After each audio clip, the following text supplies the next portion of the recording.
Before we get started on this part, there's a few things I need to go through. Firstly, you might have noticed that my voice probably sounds a little different in this part, and about 3/4 of the way through the last part. Yeah, that's for one main reason. You see, I kind of wanted to have this thing almost finished by the time X and Y comes out, and then I got sick, obviously. Yeah, I was kind of tempting fate by doing that, and I had a feeling that would end up happening. So yeah, I got a cold, and I've only pretty much just got over it, so my voice should sound just a little bit, sick-ish. But, hopefully I'll be fully over it by the time X and Y come out, which leads me to my second point. It turns out, in fact, that, remember all that stuff I was saying before about it being next to hopeless of my capture card arriving before they come out? Actually, no, turns out a miracle did happen, and my capture card has in fact been shipped out, like, right now. It's actually traveling as we speak. Unfortunately, the tracking says the guaranteed delivery date is October 14th. Damn it. But, I guess I could wait 2 days. I don't know. Although, I would have liked to have had it before, just because, I'm going to need to do at least a few recording tests before I actually try X and Y. But, long story short, looks like the blind run is actually going to be on after all. This is presuming that I can actually get, the games off the American eShop before the eShop crashes, which it most likely will. But, yeah.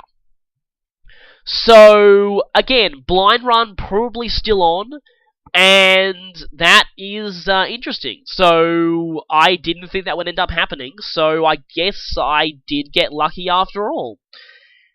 So that's everything I need to say, so it's time to head on into Opelucid City, which is going to be somewhere radically different to anywhere we've ever been before.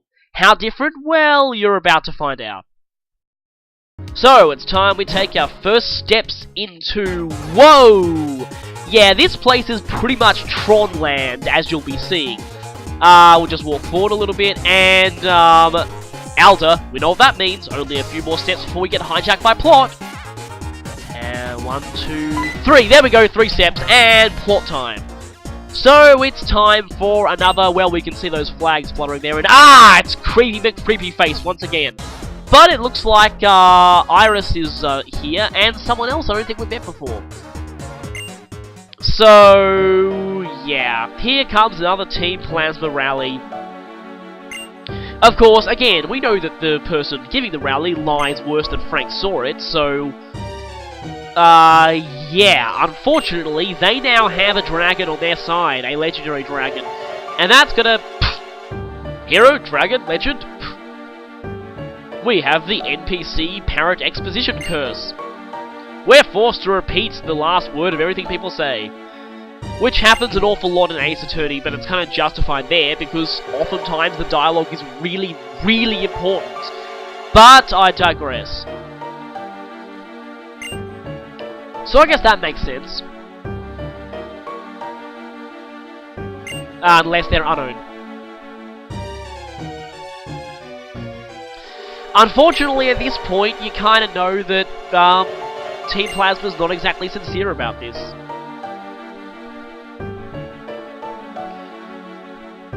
This guy keeps going on about that's a world that he desires, not Team Plasma, so... I wonder, what exactly is going on here? Oh good, his speech is over. Thank you! Please go away now. They pack up the flags too. And I just realized they're kind of moving like an Age of Empires box formation, which is interesting. That's not really entirely relevant here, but anyway. So, of course, the NPCs are all like... we've been making Pokemon suffer. Again, I like how this game addresses the common issues some people have with the series. But again, most of these issues about making Pokemon suffer only really apply in Nuzlocke. People say that in Nuzlocke challenges, Team Plasma is basically right, and that's part of the reason why I don't like Nuzlocks. The main reason is, well, hacks.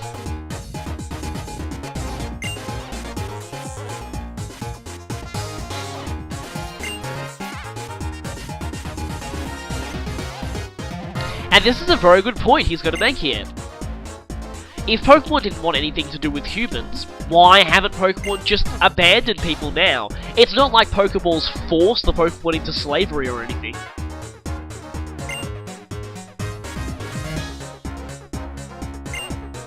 So, it looks as though, I believe... Yep, Drayden. This is the one that Lenora told us to go and see. This is the Dragon-type Master, so...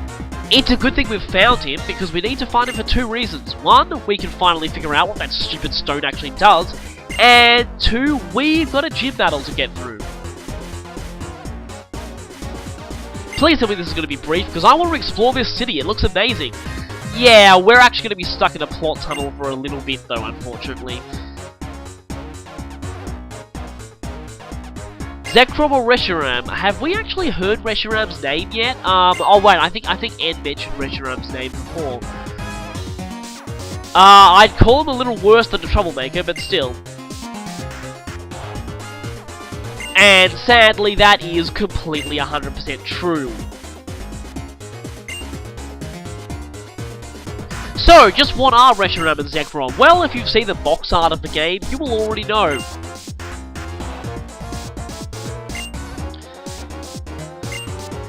So, yeah, we want a Uber battle here. But apparently, the two got along really well. That's the first we've heard of it.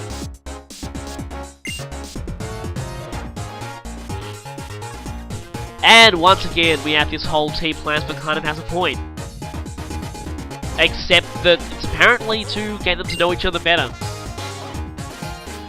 I guess you can tell quite a lot about another person's playstyle or their team if you competitive battle them. So anyway, Alder is going to head over to the Pokemon League and battle Ed. He's just going to do the normal champion thing of standing in his room waiting for the person to challenge him. Unfortunately, Ed has an Uber on his side and it looks like he might just try and Uber cheat his way through the Pokemon League, which is not how I've done it in any of the Pokemon games I've played, not even the first ones. Well, you don't actually have access to any Ubers in the first ones before the Pokemon League, but that's beside the point. So, okay, champion Alder is gone. Unfortunately, he's a little unsure, but I mean, you know, if I was a champion and I was going up against someone who was like, "Ooh, I'm gonna use an Uber on you," I would be kind of freaked out too.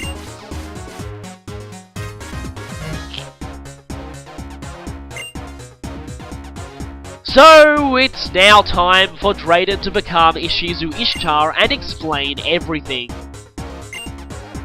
And hey, look, it's a reversal of what happened before. Iris was hopelessly lost in Casalia City, but she knows everything about Opelucid City because it's her, not exactly her home, but still. Also, you might notice that I believe the music changed slightly when this guy with this weird guitar thing was in view. Yeah. Okay, we now have freedom of movement. Okay. So, yeah, this guy is one of those NPCs who makes the background music change slightly. It sounds pretty awesome, actually.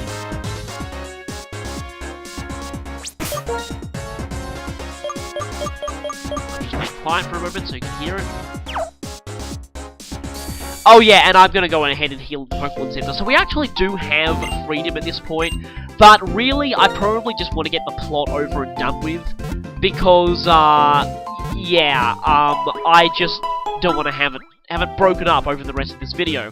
And that way I'll know that once the plot is done, I have full freedom to explore the city as much as I want. There's not that much to see here, but anyway.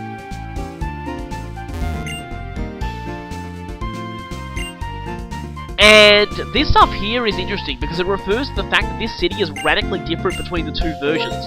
And that's something I'll talk about a little bit later after we've dealt with the plot. But, let's see what they've got here. Oh hey, Dust Balls and Timer Balls and Quick Balls, awesome. This might be our new shopping location. So yes, I believe it's time to head on over to where Iris is and deal with plot again. You know, I can kind of tell where your house is, it's sort of obvious. Oh wow, it's that one with the sign next to it right at the end of the path you were standing in. I did not see that coming at all. You totally needed to tell me it was just a little further when I would have already known that. Anyway, here comes an exposition break. Get ready. Allow me to explain everything. Yeah, I think we already knew that was the Lightstone. And here's where things get interesting. Reshiram and Zekrom were, plot twist, once the same Pokemon. We don't actually know what that one Pokemon looks like, but fans refer to it as simply the original dragon, or Unova's original dragon. So anyway, once upon a time, people lived with this dragon and they were all happy. Unfortunately, tales of the past never end happily. So there were twin heroes, and for some reason, Japanese terminology still likes to determine who's older and younger of twins. It's just a kind of thing to make it work with their sibling terms. I guess the one who's born slightly earlier is the older one. It's like Mario and Luigi. Apparently Luigi is the slightly younger one, but they're apparently still twins. But that's kind of weird. But anyway, so the brothers started fighting, and the dragon got split in two. One sided with the older brother and one with the younger brother. So that's how Reshiram and Zekrom came to be. They were once the same being, now they're a literal split personality. So the Black Dragon Pokemon was in pursuit of ideals and sought to usher in a new and better world. Yeah, we kind of already figured that. The White Dragon Pokemon sought truth, and to, come on Iris, usher in a new world, a world of good. So basically, both were inherently good, and here's the thing where things get kind of interesting about this plot, and where the game examines morality quite interesting. You got two sides fighting here that both are essentially good and want the best. Unfortunately, the very fact that they're fighting resulted in their cause being corrupted, and the world ended up being pretty much totally destroyed as a result.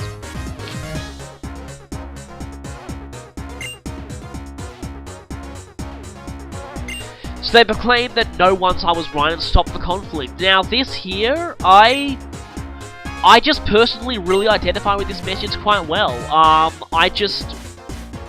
Unfortunately, yes, the twin hero's son started battling again, and I can imagine her saying that really uncharacteristically cheerfully. It's like, oh wow, Unova was destroyed with lightning and fire, yay! Sorry, I don't know why I said that, but anyway. So basically, people who use Pokemon the wrong way, and Team Plasma is kind of right, but if people don't use Pokemon the wrong way, then I guess we have hope for this world. And Iris thinks so too. Tell that to Nuzlocke comic writers. And the anime, I just realized.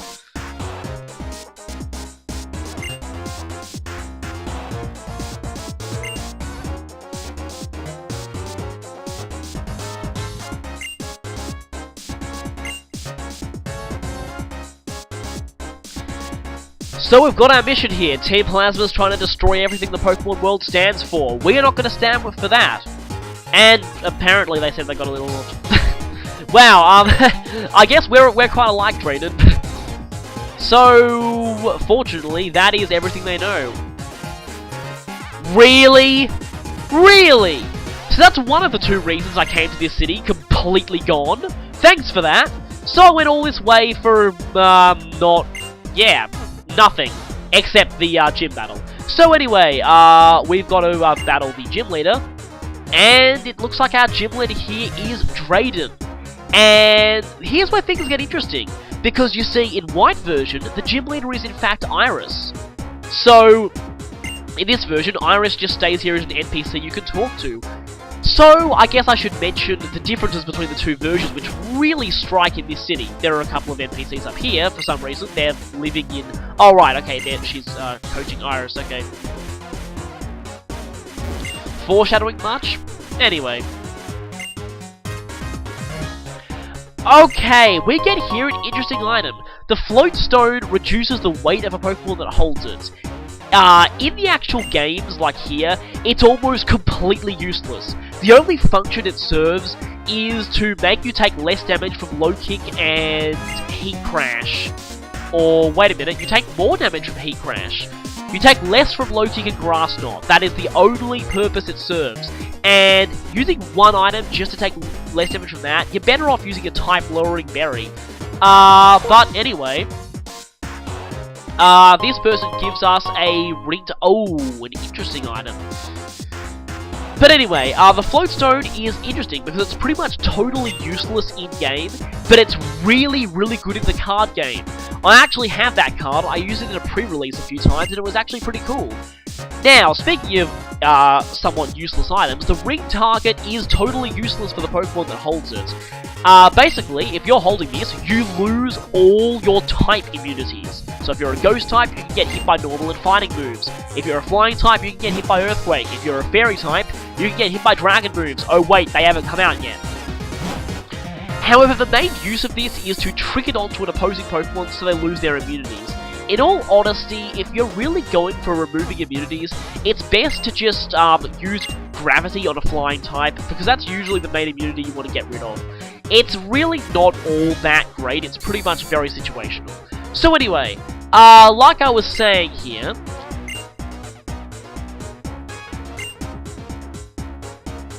wow! Wobetide any 100% completionist there. So, this house here, they talk about props, and I'm gonna actually go into how this town is different, but first there's an old man here who I'm gonna laugh at.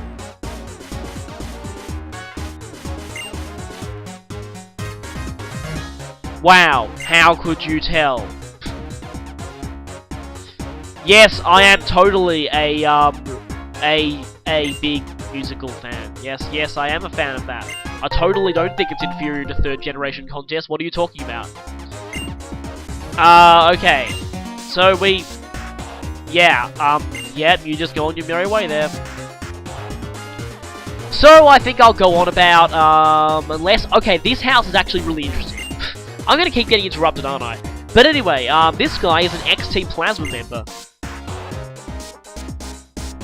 He apparently found the place a bit creepy. So the Plasma Grunts engage in brainwashing. That's actually really interesting. Makes them kind of a bit scary, actually.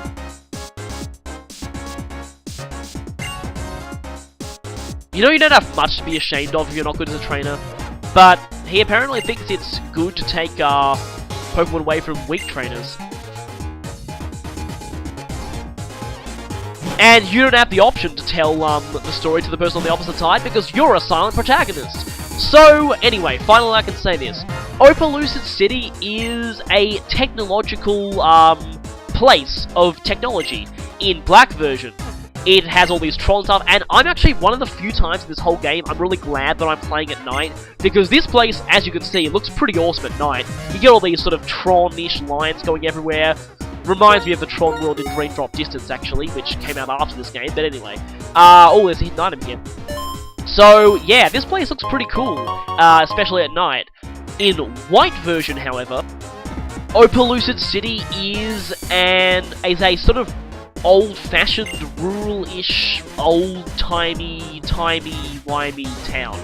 The interesting thing is, I actually can't really describe what Opelucid City looks like in white version very much, because... Oh wow, this city is just the city of useless items, isn't it? This is a very, very weird and situational item. It's mostly useless except for comedy value, and in some PokerStar Studios movies. What it means is that if you're holding this, if you get attracted, they get attracted too. It's a reference to the saying Red String of Fate, which refers to two people destined to fall in love with each other. Yeah. So, like I was saying, in white version, I can't really explain this place very much, because I've never really seen the white version of this town.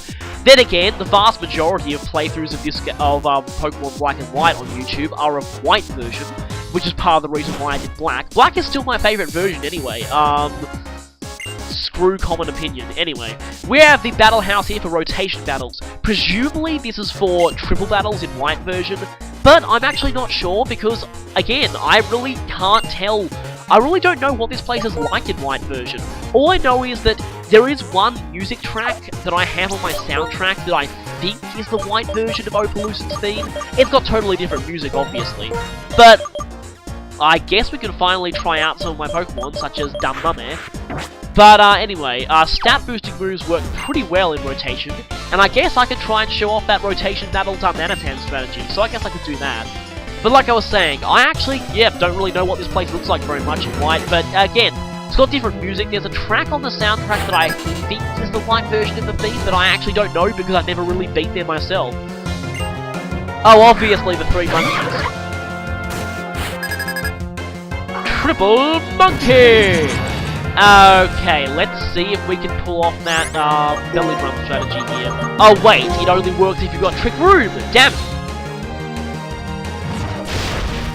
You rotate. Okay, I guess you rotated to resist fire. One point I was thinking, but still, you still use the fire move on me, and I belly drum up, and I go into Zen mode, which leaves me with a massive base special attack stat and a massively boosted physical attack stat, leaving me able to deal very good damage with both moves, with both types of moves. Unfortunately,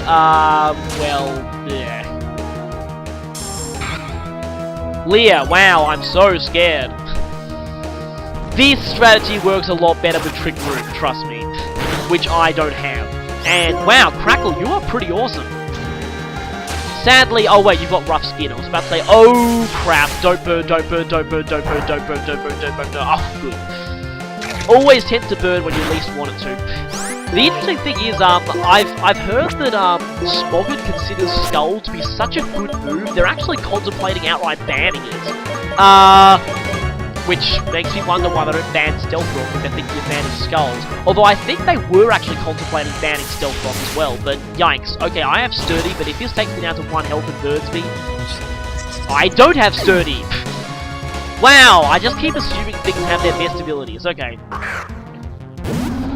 Let's see what Polar can do. You know, I've heard rumours that some moves are going to be dual-typed in X and Y. It'd be kind of interesting if Skull became a dual-typed fire and water move, which would make it super effective against ice types, probably.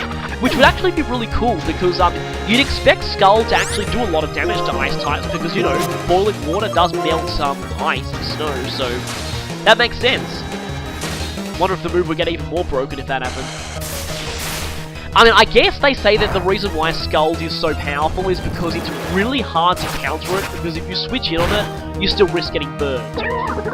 So, yeah, it's a very, very good move for bulky water types, but, interesting they're considering outright banning it. Now, Bulldoze would be kind of useful, except the problem is, well, hopefully I can put that belly drum boost to good use. Bang! Come on, one shot. Wow! That was terrible! I have a belly drum boost and that did barely over half your health. Wow! That... oh my... seriously, that is awful. That... oh wow, I'm not trying the strategy again. That was really underwhelming, seriously. I have a belly drum boost and I still only did barely over half. That is just not good.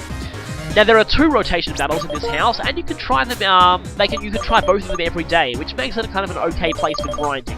There is a better place for grinding post Elite 4, but we won't actually be getting to that.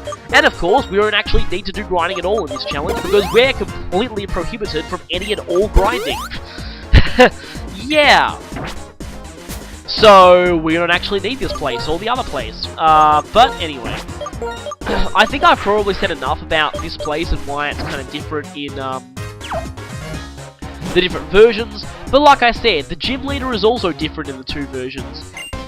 And the sad thing is though, while a version exclusive gym leader would sound really cool, sadly the change is pretty much purely aesthetic, just like the city really, except for this place, I think. But like I was saying, the change is almost completely aesthetic because, as you'll see later, I guess I can say now because you won't actually be telling the difference because I don't actually have white version.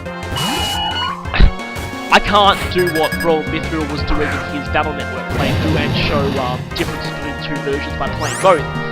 Yeah, I'm not really going to waste enough time to do that, but suffice to say, Iris's team is the exact same as Drayden's, just with a gender flip. Yeah, they're all female instead of male, and one of the Pokemon has a different ability. That is the only difference between the 2 of them. Which is kind of sad, given that they're 2 totally different characters. But anyway, that may not have been a good idea. but at least your ability becomes my man. And it's going to stay forever because, yeah, you don't get switched out in rotation battles. And here we see, and interestingly, a Fighting Dark and Psychic trio, which is kind of an interesting combo. Fighting Dark and Psychic form a trio of effectiveness, just like Fire, Water, and Grass do. So much so that for many generations, people have wanting the starters to have another triangle, to have Fire, Water, Grass, but also a Fighting Dark and Psychic triangle. And, well, there were rumours that was going to be the case for X and Y. Were they true? Well, I will say I actually do know that. I haven't looked at any leaks, except for, wow, that was awesome! Oh, I love doing that. Setting a ghost type into high jump kick and watching the thing lose massive amounts of health. Like I was saying, I haven't looked at any of the X and Y leaks, and okay, please, for the love of Arceus, if you post any leaks in the comments of this video, I'm gonna freaking kill you. Okay, I'll just say it just there. So don't. Seriously, don't. Just don't. I'm gonna do I am planning on doing Pokemon X and Y recorded blind, so please, I do not want to look at any leaks, except for the starter evolutions, which I have actually seen. And, well, all I will say is that after seeing the starter evolutions, I think I'm going to have to rethink some stuff. You'll find out why when I actually start X and Y. Which starter am I going to choose? Well, I'll leave that for later. But suffice to say, the starter I'm actually probably going to end up choosing in my main run, actually the one I really thought I wouldn't choose. But anyway, okay, that girl there is the effort point checker. Basically, she will tell you if a Pokemon has maxed out all its effort points. Now, the cool thing is, in this generation, she'll actually tell you if you've hit the maximum number of usable EVs rather than the actual maximum. So basically, she'll actually tell you you've maxed even slightly before you've hit 510.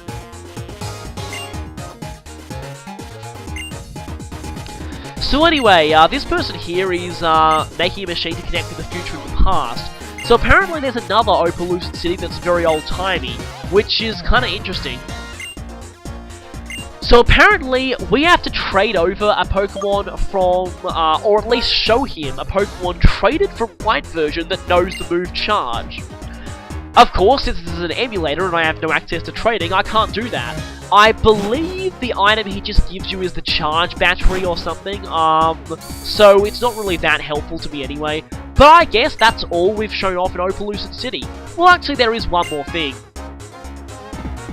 Wow, no gym leaders. On the plus side, that'd mean no clay. On the minus side, that'd mean, no challenge, and that's annoying. You know, the phrase perfect being is kind of scary, so you might want to avoid using that. So yeah, everyone's still angsting, but if we go over here, hey look, there's a route out to the east. Yay, there's a route to the east. We can explore. Unfortunately, the road is closed due to something ahead. Yeah, really. They're not even trying to hide the fact that it's a flimsy excuse, but we won't actually be able to go there until after the Pokemon League. Next time, we'll be taking on Drayden at the Opaloosa Gym, but there's one more thing I want to mention just before we end this part. You might have noticed the pictures I was actually showing on the bottom screen during the Exposition break. You might have been wondering where I got those. Interestingly, the anime, mainly the anime, the Reshiram and Zekrom Victini movies, I actually forget what number they are, I lose count. But anyway, the anime actually did show what the heroes of truth and ideals looked like. So I guess I just used those images there. I just thought it's kind of interesting so you can see what they actually look like, because the games don't actually show them, so... Yeah, kind of interesting that the anime actually went into that plotline. The anime, of course, does it slightly differently, but they actually do have a whole movie that's kind of based on, that has the heroes of, they call them the hero of truth and hero of ideals. And one of the anime movies, the Victini one, was in fact based on the sort of backstory of it. And in fact, it actually took the same route as the games by making one that has... Well, actually, to say how it would be true to the games would be a spoiler for this game, so yeah. But anyway, basically Reshiram is front and center in one movie and Zekrom is front and center in the other, just like the games. So, I actually found that kind of interesting, but, like, you know, I don't really like the anime that much anyway. But still, I guess, I just thought those pictures looked cool, and I just wanted to make the exposition break a little more interesting. Weirdly enough, I only just realized now, but the music, the fact that the city music is still playing while you're hearing that, I don't think the music from Opelucid City, at least in Black, is actually appropriate for hearing that ancient legend. It's just, I would replace the music with something more appropriate, but I kind of don't want to do that, because I feel that's a bit disrespectful to the original game. But, honestly, I really don't think the music is that fitting, so... Anyway, they could have used Unwavering Emotions there, it would have fit, but anyway... And that is pretty much all I'm going to say. Oh, actually, no, there is one more thing. Something I didn't quite get to in the video itself is when the people were talking about that, like, in another time, Opelucid City, in another world, there's an Opelucid City that's old-fashioned. And this leads credence to an interesting theory that, I know it's probably true of these two paired versions because, they're so they have so many differences, but maybe the earlier paired versions as well. Of course, earlier games in the series have gone with the third version as the canon one as what happened. We know later on in this game that Platinum was canon for the 4th gen storyline because a certain someone mentions a certain Pokemon that only shows up in Platinum. But with Black and White, because there was no third version and they got sequels instead, both games seem equally likely to be canon, so in fact this might not be true for the earlier versions. Long story short, I'll get to my point. My theory here is that Pokemon Black version and White version take place in simultaneous parallel universes. I know I'm getting all Doctor Who-ish here, but it actually does make a lot of sense. Like I said, earlier games in the series have had a third version that's been the canon one.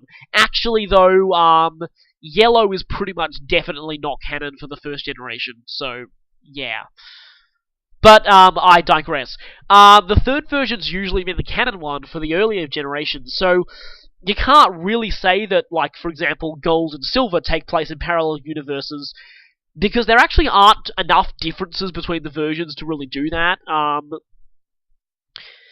Ruby and Sapphire, maybe, there are that's when differences started really hitting, and then again, Emerald is definitely the canon storyline for that one. Then Diamond and Pearl, like I said, Platinum is confirmed to be the canon storyline, so it's only Black and White that lack a confirmed canon version, and in this case, because both versions got individual sequels, it makes sense that both Black and White are essentially taking place at the same time, but in parallel universes. So yeah, Pokemon Black and White are some kind of parallel alternate universes to each other. It's a theory that I think makes sense. So anyway, crack theories aside, that's the end of this part, and I'll see you next time for Drayden.